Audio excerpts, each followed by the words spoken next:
नमस्कार मित्रांनो, आज आपण 12th organization of commerce and management हा न्यू सब्जेक्ट सुरू करणार आहोत.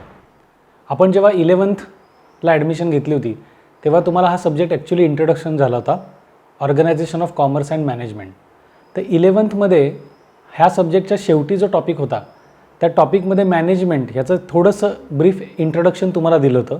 तर ॲक्च्युली मॅनेजमेंटचा जो काही डिटेल पार्ट आहे तो सगळ्याच्या सगळा डिटेल पार्ट आपण 12thमध्ये डिस्कस करणार आहे. तर आज आपण 12thमध्ये एकूण आपल्याला ह्या सब्जेक्टमध्ये किती टॉपिक्स आहेत, त्याच्यामध्ये आपण काय काय पार्ट बघणार आहे हे आपण बघणार आहोत.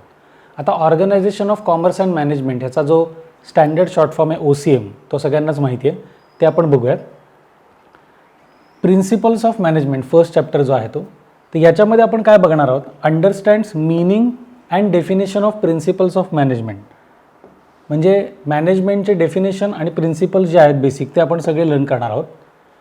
त्यानंतर त्याच्यामध्ये पुढचा पार्ट आपण बघणार आहे understands the nature and significance of the principles of management. Nature कशा स्वरूपाचं असतं आणि सिग्निफिकन्स म्हणजे त्याचं इम्पॉर्टन्स किंवा त्याचं महत्त्व हे आपण बघणार आहे. Understands theories of management. मॅनेजमेंटच्या वेगवेगळ्या थेरीज आहेत, त्या थेरीज आपण इथे डिस्कस करणार आहे आणि यातल्या 2 थेरीज आपण या फर्स्ट चॅप्टरमध्ये बघणार आहेत. त्या म्हणजे आहे हेनरी फॅल्स थेरी आणि त्याच्यानंतरची आहे Taylor's scientific management theory in detail. Okay, हे आपण फर्स्ट चॅप्टरमध्ये बघणार आहे. मग याच्यामध्ये बेसिक तुम्हाला मॅनेजमेंटचं एक इंट्रोडक्शन दिलेलं आहे. सेकंड चॅप्टर जो आहे फंक्शन्स ऑफ मॅनेजमेंट, हा तुमच्यासाठी मोस्ट इम्पॉर्टंट चॅप्टर तुमच्या टोटल सिलेबसमध्ये. म्हणजे जवळपास तुमचा जर सेकंड चॅप्टर जर तुमचा लर्न झाला असेल किंवा तुमचा सेकंड चॅप्टर जर शिकवून झाला असेल तर ऑलमोस्ट तुमच्या सिलेबसच्या 40% पार्ट याच्यामध्ये तुमचा कवर होतो. 40% पार्ट याच्यामध्ये understand the functions of management. याच्यामध्ये फंक्शन्स ऑफ मॅनेजमेंट म्हणजे कोणकोणते, तर अगदी बेसिक फंक्शन जे आपण बघितलं तर प्लॅनिंगपासून सुरू होतं. मग प्लॅनिंग, स्टाफिंग, कोऑर्डिनेशन, हे सगळे स्टाफिंग, हे सगळे वेगवेगळे फंक्शन्स इन डिटेल आहेत. तर हा आपल्यासाठी खूप इम्पॉर्टंट टॉपिक राहणार आहे. आणि importance of functions of management म्हणजे ह्या प्रत्येक फंक्शन्स जे आहेत त्याचं इम्पॉर्टन्स काय ते आहे.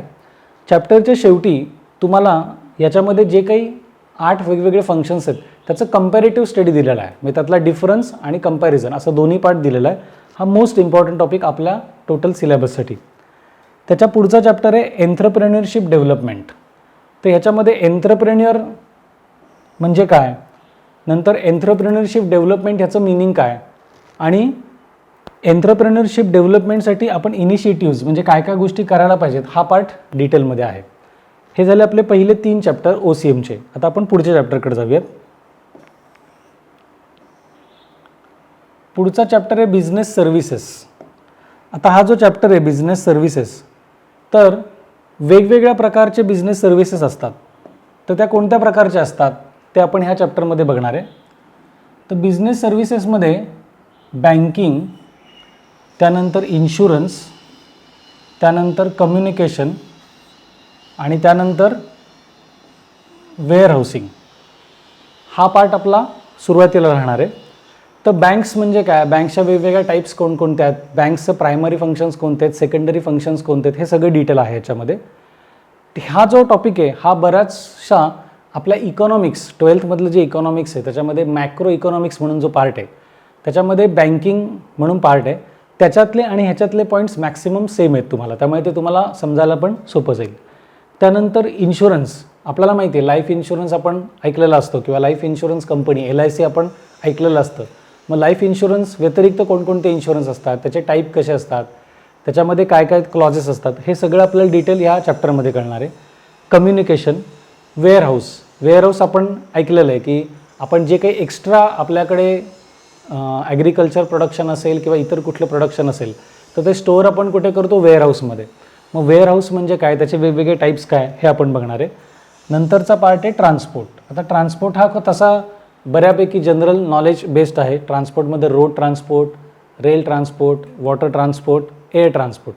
मग ह्याचं पण आपल्याला या चॅप्टरमध्ये कंपॅरेटिव्ह स्टडी दिलेला आहे की कुठला ट्रान्सपोर्ट चीपर आहे, कुठला कॉस्टलियर आहे, कुठला कंपॅरेटिव्हली इझियर आहे, कशावर किती खर्च केला जातो, असं शेवटचा पार्ट आहे. नेक्स्ट चॅप्टर जो आहे आपला तो आहे इमर्जिंग मोड्स ऑफ बिझनेस. तर इमर्जिंग मोड्स ऑफ बिझनेस म्हणजे काय की आत्ताच्या काळात बिझनेसचं जे काही स्वरूप बदलत गेलेलं आहे, बरोबर आहे. तर ते काय बदलत गेले ते आपण ह्याच्यात करणार आहे. त्याच्यामध्ये महत्त्वाचा पार्ट आहे ई बिझनेस.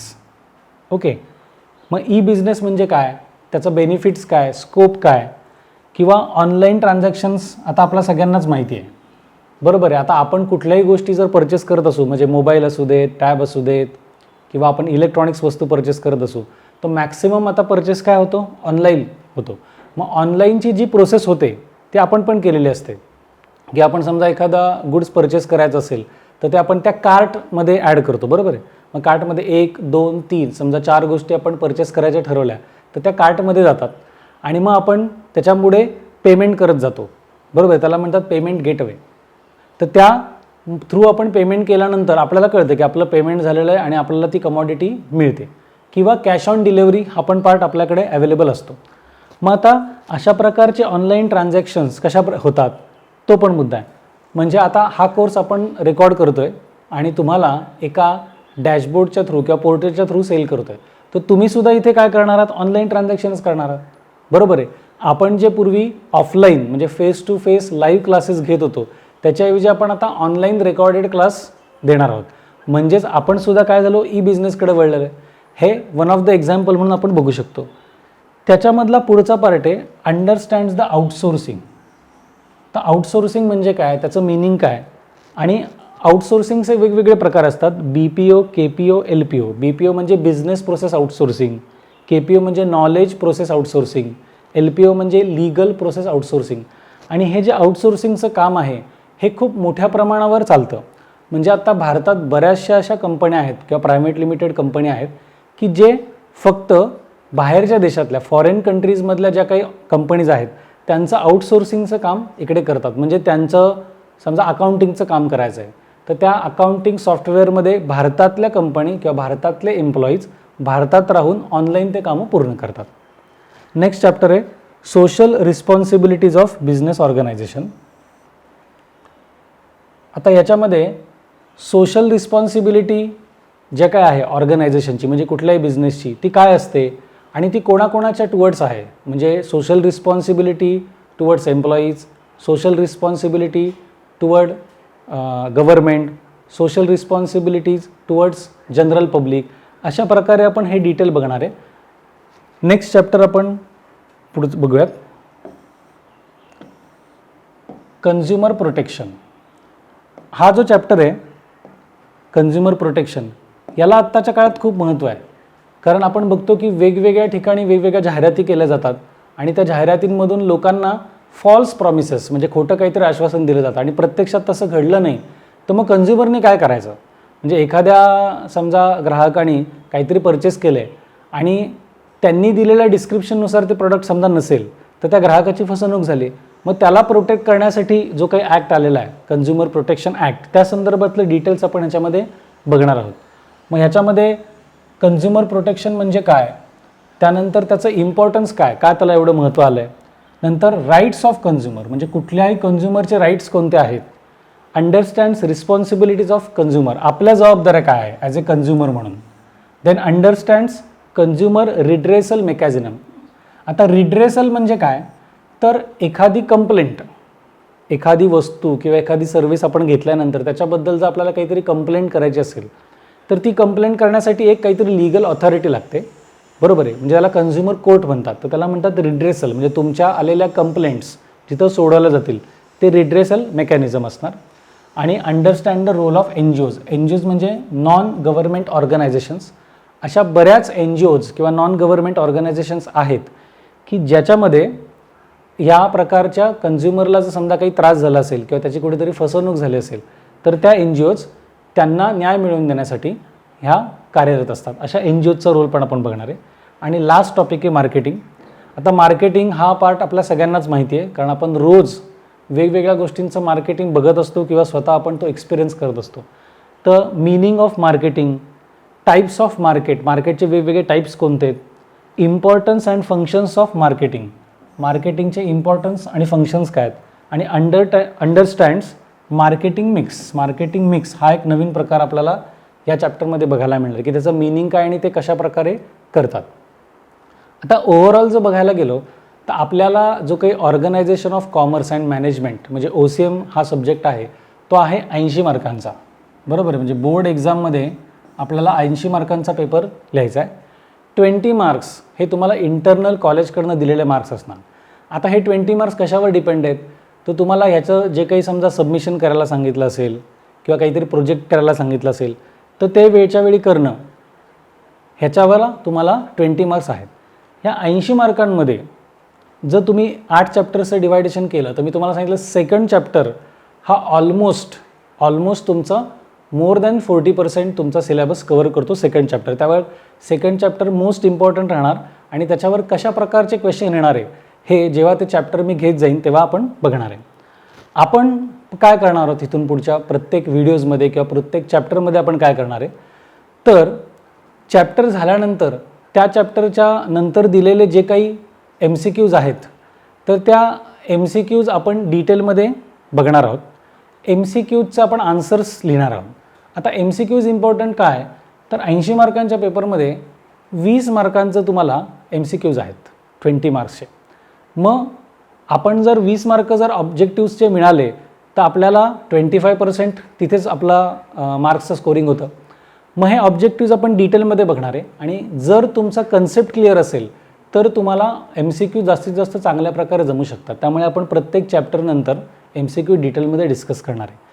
त्याचबरोबर आपण तुम्हाला प्रत्येक चॅप्टरनंतर टेक्स्टबुकमध्ये क्वेश्चन्स दिलेले आहेत, शॉर्ट क्वेश्चन्स, लॉंग क्वेश्चन्स जे काय असतील ते दिलेले आहेत, डिफरन्स लिहायचे आहेत किंवा find the word, term, phrase वगैरे दिलेले आहेत, ते आपण सगळं बघणार आहे. इन ॲडिशन टू दॅट जर काही क्वेश्चन्स असतील तर ते पण आपण होमवर्क म्हणून तुम्हाला देणार आहोत. नंतरचा पार्ट आपला असा राहणार आहे की मध्ये दर 1-2 चॅप्टरनंतर आपण ह्याच्यावर टेस्ट घेणार आहोत. या टेस्टमुळे काय होणार आहे, आपलं सेल्फ इव्हॅल्युएशन होणार आहे की आपला एखादा चॅप्टर झालेला आहे, तो झाल्यानंतर आपल्याला चॅप्टर किती कळाला आहे, आपल्याला ते लिहिता येतं आहे का, रिप्रोड्यूस करता येतं आहे का, हे आपल्याला सगळं ह्या टेस्टमुळे कळणार आहे. आता सगळ्यात महत्त्वाचा पार्ट या थेरी सब्जेक्टच्या बाबतीत म्हणजे इकॉनॉमिक्स असू देत, OCM असू देत किंवा SP असू देत, ह्या तिन्हीच्या बाबतीत सगळ्यात महत्त्वाचा पार्ट काय, तर तुमची रायटिंग प्रॅक्टिस फार मस्ट आहे. रायटिंग प्रॅक्टिस एकदम मस्ट आहे. म्हणजे मी OCMचा एक धडा वाचला याला काहीच अर्थ नाही आहे. OCMचं रीड करणं मस्टच आहे, पण त्याच्यानंतर आपण काय करायला पाहिजे, तर ते सगळेच्या सगळे क्वेश्चन्सचे आन्सर्स कमीत कमी 1 वेळा किंवा 2 वेळा तरी लिहिले पाहिजेत. Minimum 1 to 2 times you must write all the answers of the questions on each and every topic. प्रत्येक चॅप्टरवरचे आपण कमीत कमी 1-2 वेळा जर आन्सर्स लिहिले तर आणि तरच तुम्हाला हे लक्षात येणार आहे. कारण एकदा लिहितो आपण तेव्हा ते 3 वेळा वाचल्यासारखं असतं, आपल्याला ते रिमाइंड होतं.